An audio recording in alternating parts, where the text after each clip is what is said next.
Un match de foot, 90 minutes de tension. Et puis, silence. Que se passe-t-il quand, après le coup de sifflet final, ce ne sont pas les scores qui font la une, mais une lettre? Aujourd'hui, on va décortiquer une lettre ouverte vraiment puissante. C'est une réponse fraternelle à un conflit sportif qui nous rappelle ce qui nous unit vraiment, bien au-delà du terrain. La lettre aurait pu commencer par la colère, la déception, mais non. Regardez bien cette première phrase. C'est un geste de paix, universel. Avant même de parler du problème, l'auteur cherche à apaiser les choses, à placer l'échange sur le terrain du respect. C'est une approche vraiment remarquable. Et là, ce qui est super important, c'est de voir qui parle à qui. Ce n'est pas un communiqué de presse froid ou un truc de diplomate. Non, c'est un message du peuple marocain à ses frères et sœurs du Sénégal. D'entrée de jeu, on est dans une relation personnelle, presque familiale. Alors, comment est-ce que la lettre s'y prend pour aborder un sujet aussi sensible? Eh bien, au lieu de foncer tête baissée dans le problème, elle prend du recul. Elle commence par rappeler tout ce qui est solide, tout ce qui existait bien avant ce match. C'est très malin, on construit un pont solide avant de parler du fossé qui a failli se creuser. Et voici les fondations dont on parle. La lettre les énumère bien clairement.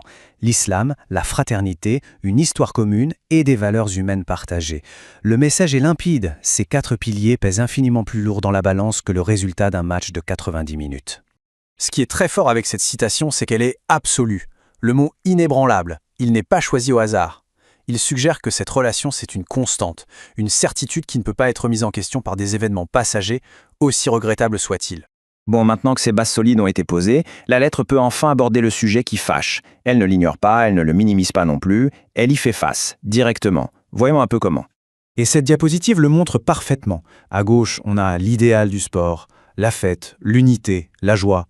Et à droite, la sombre réalité de ce qui s'est passé. Des comportements violents, des stratégies discutables. La lettre ne cache rien.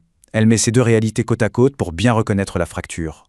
Il faut savoir qu'il y avait aussi un enjeu beaucoup plus large. La lettre le mentionne. Ces incidents auraient pu nuire à l'image que le Maroc veut projeter, surtout dans le contexte de sa candidature pour la Coupe du Monde. C'est donc toute la réputation d'un pays hôte qui était en jeu. C'est la question à 1 million. Après avoir exposé la force du lien, puis la gravité de l'incident, on arrive à un point de bascule. Est-ce que la tension d'un soir peut vraiment effacer des siècles d'histoire commune? Et la réponse de la lettre, eh bien, c'est un non clair et net. C'est vraiment le cœur du message.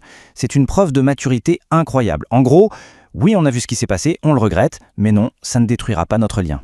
On arrive maintenant à la dernière partie et à la leçon fondamentale de cette lettre. Il s'agit de remettre les choses dans le bon ordre. Les gens d'abord, le score ensuite. C'est une réaffirmation puissante de ce qui compte vraiment.